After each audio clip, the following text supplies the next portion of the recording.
Ja, servus, freut mich, dass du wieder eingeschaltet hast. Ich bin Austrian Buschmann und heute werden wir der Sache auf den Grund gehen, ob Jäger wirklich aktiven Naturschutz betreiben. Also bleib dran.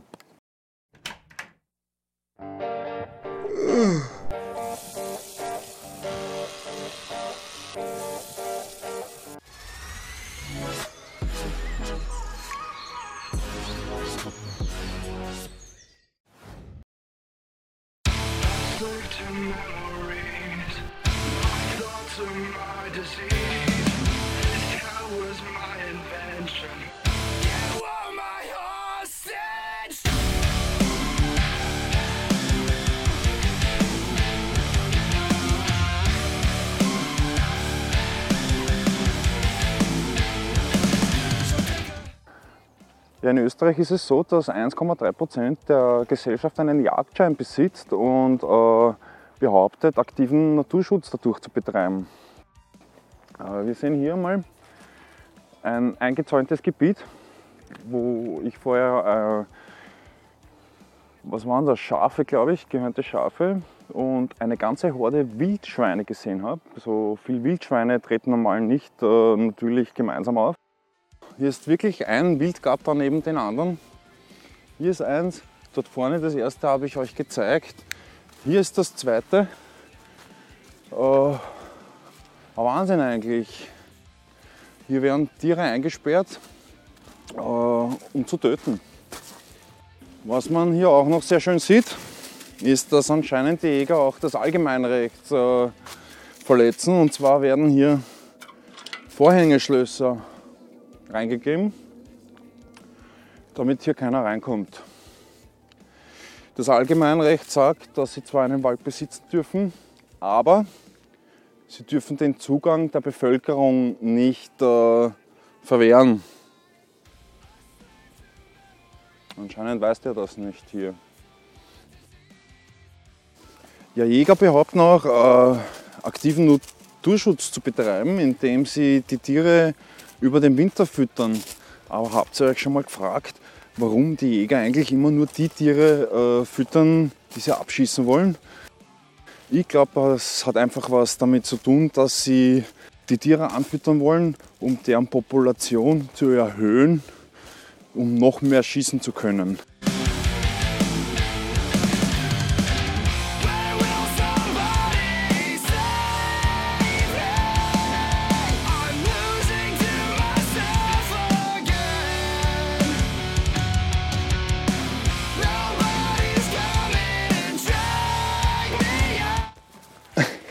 Ganzjähriger Jagdbetrieb.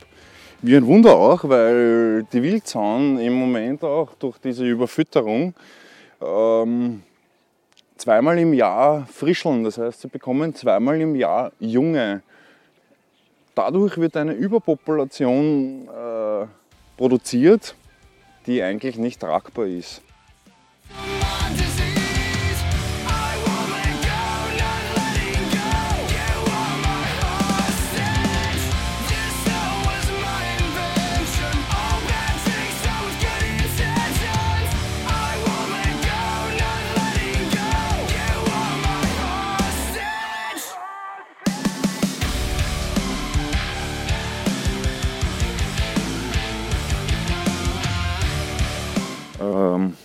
Wildtierfütterung ist ein extremer Eingriff in die Natur. Auch wenn man jetzt zum Beispiel am Balkon oder im Garten Vögeln füttert. Warum ist das so? Weil ich diese Tiere stärke, was eigentlich die natürliche Auslese über den Winter normalerweise ist. Die Nistplätze werden dann belegt von denen. Ich muss aber jetzt fairerweise dazu sagen, dass nicht alle Jäger so sind. Es gibt wirklich viele, die glauben, dass sie der Natur helfen, indem sie Füchse abschlachten und stopp, kommt, erst, da kommt's her. Moment, das muss ich aufnehmen. Da vorne. Da vorne.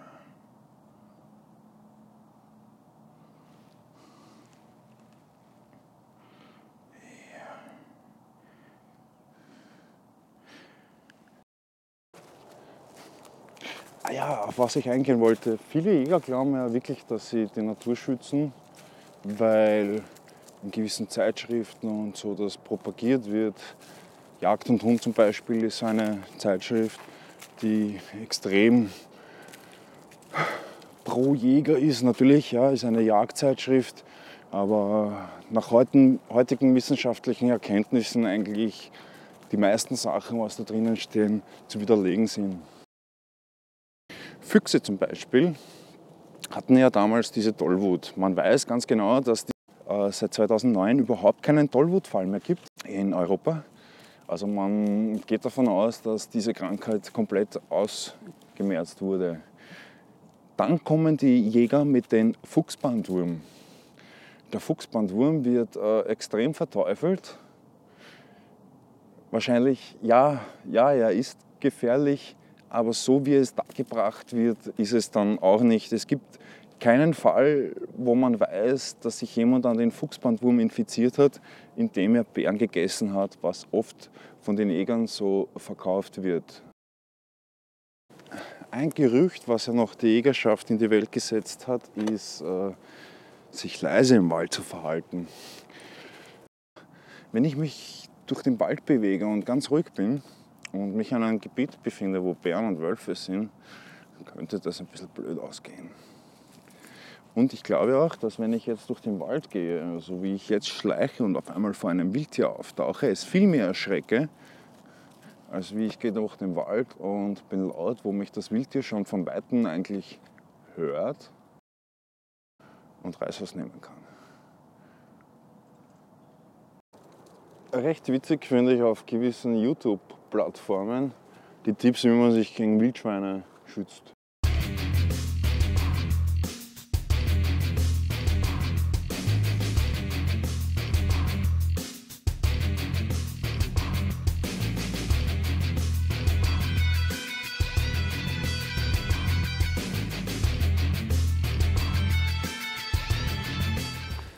Bitte macht's nie diese Heldentat und geht auf eine Wildsau mit einem Stock los.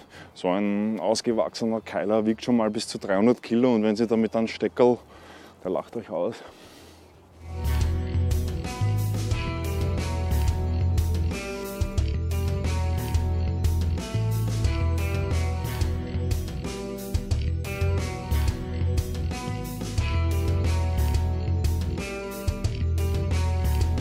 Was man hier sehr schön sieht, kaputter Wald vom Wild. Und zwar, was ist das da für eine Spur? Hier haben Keiler ihre Zähne geschärft. Da vorne auch, überall. Schäden an der Natur.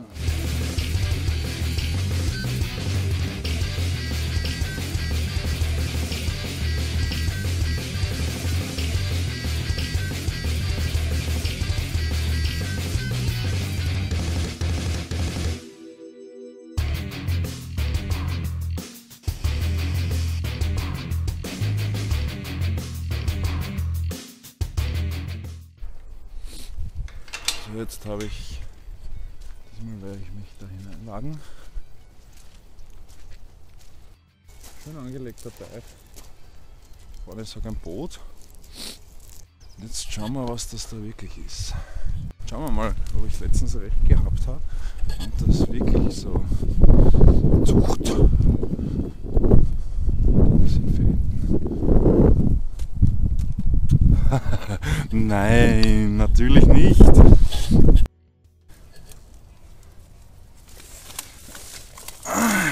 Und so viel zum Naturschutz der Jäger. Man lässt natürlich auch den Mist da. Das gibt's ja gar nicht. Ich werde den einfach mitnehmen. Ich habe sowieso immer Mistsackel mit. Es wirklich stimmt, dass Jäger aktiven Naturschutz betreiben.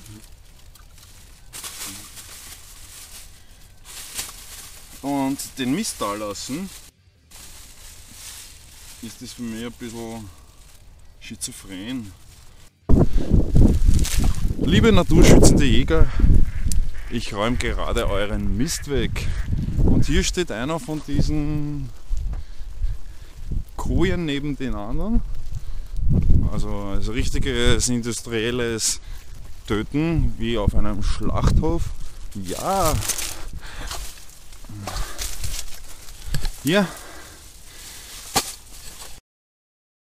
Aktiver Naturschutz sieht für mich anders aus. Man lässt seinen Mist nicht in der Natur, meine Herren. Am liebsten täte ich euch die Dinger da anzünden. Doch.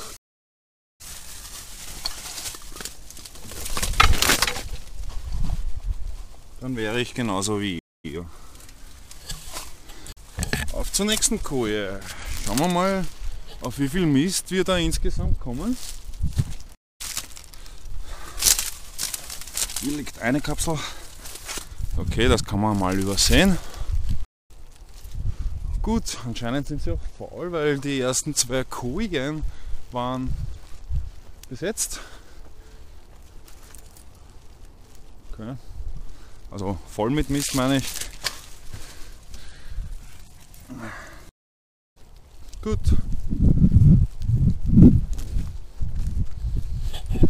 Doch keine Brutkästen, so wie ich es in meinem Video Alien-Datei vermutet habe. Sondern extrem viel Schrotmunition, Kapseln. Dieses Wasser hier ist auch schön eingezäunt, dass die Tiere hier ja nicht kommen können und trinken. Was übrigens auch ein Problem ist bei Anfütterungen über den Winter, dass die meisten Tiere verdursten, weil sie über den Winter kaum Wasser finden. Und man sieht auch hier schön, ja, ist auch abgesperrt, nicht zugänglich für die Tiere. Ja. Meine Herren, aktiver Naturschutz sieht anders aus. Zumindest für mich. Ich lasse das offen, damit die Tiere da ordentlich Wasser trinken können. Zäune, Zäune, Zäune, Zäune. Das ist das, was die Menschen in Mitteleuropa bauen können, anstatt dass sie Brücken bauen. Ist hier so, ist im urbanen Gebiet so und ist auch manchmal auch im Herzen leider so. Hier sehe ich noch so eine kleine Koje, die werden wir auch nochmal unter die Lupe nehmen. Das darf ja nicht wahr sein. Das darf echt nicht wahr sein. Hier, Leute, überall Munitionshülsen. Vor allem auch noch Schrotmuni. Brauchst nur draufhalten wie ein Trottel, brauchst gar nicht zielen können. Wohin man sieht und schaut, findet man Sachen, das einem graut.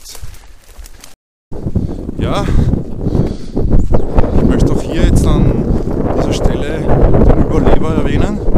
Mit dem bin ich auch im Moment schon in E-Mail-Kontakt, macht extrem gute Videos. Und er hat gesagt, mein Müllvideo hat ihn ein wenig inspiriert und wir werden eine Aktion starten. Wie genau diese Aktion aussehen wird, wissen wir selber noch nicht.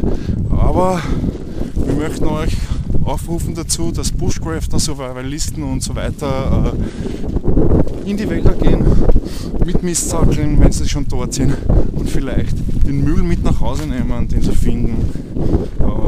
Ist zwar wahrscheinlich ein Tropfen auf den heißen Stein, aber besser als gar nichts. Jäger behaupten auch, dass sie durch ihre Abschüsse die Wildpopulation regulieren. Was man aber eigentlich heutzutage auch schon weiß, ist, dass sich die Natur selber regelt. Zum Beispiel, wenn ich jetzt die Wildschweine schieße, also welche rausnehme aus der Natur oder so wie es die Jäger halt sagen, der Natur entnehmen, fangen an, die Bachen und die Eber produktiver zu werden. Das heißt, sie produzieren mehr Nachwuchs. Aber wenn jetzt zum Beispiel zu viele Wildschweine unterwegs sind, hat die Natur einen Mechanismus entwickelt, um diesen entgegenzuwirken, also selbstregulierend. Und zwar geht es da um einen Regenwurm, der mit Parasiten befallen ist. Und Regenwürmer werden gerne von Wildschweinen gegessen. Und diese Regenwürmer, hat man auch nachgewiesen, sind weniger von diesen Parasiten befallen, wenn der Wald rundherum von weniger Schweinen bewohnt wird. Also die Natur reguliert sich selbst und es gibt auch genug Nationalparks in Europa, in Amerika, wo man das sieht, wo man die Natur sich selbst überlassen hat, wo am Anfang eigentlich Skepsis war, aber man sieht, dass viele Tiere, die ausgestorben sind, wieder zurückkommen.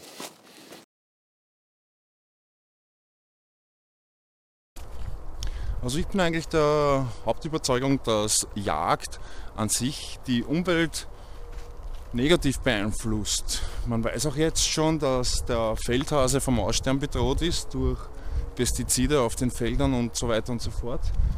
Der Feldhamster verschwindet schon langsam, also für gewisse Raubtiere, Raubvögel fehlt das Futter. Dann werden auch diese verschwinden. Dieses ganze Ökosystem ist eigentlich ein bisschen aus den Fugen geraten. Ich bin halt der Meinung, wenn wir die Jagd einstellen würden, auch jetzt zum Beispiel verendetes Wild liegen lassen würden, diese übertriebenen Hygienevorschriften, glaube ich, dass sie auch nicht gut sind, weil es genug Mikroorganismen gibt, die diese, sage ich jetzt einmal, stinkernden Wesen, verwesten Leichen wegfressen werden und profitieren davon. Auch die Bäume profitieren davon, denn das Ganze wird irgendwann einmal wieder zu Humus und wird somit in den ganzen Kreislauf eingespeist. Ja, schreib mal du in die Comments rein, was du davon hältst. Ob du ein Jagdbefürworter bist, ein Jagdgegner, ob ich falsch liege oder nicht. Würde mich auch interessieren. Ja, wieder am Weg nach Hause. Ich hoffe, es hat dir trotzdem gefallen und es gibt auch einen kleinen Denkanstoß. Schreibt rein in die Comments, was ihr davon haltet, vom Thema Jagd und so weiter und so fort. Und ich hoffe, ihr seid beim nächsten Mal dabei. Bussi. Baba.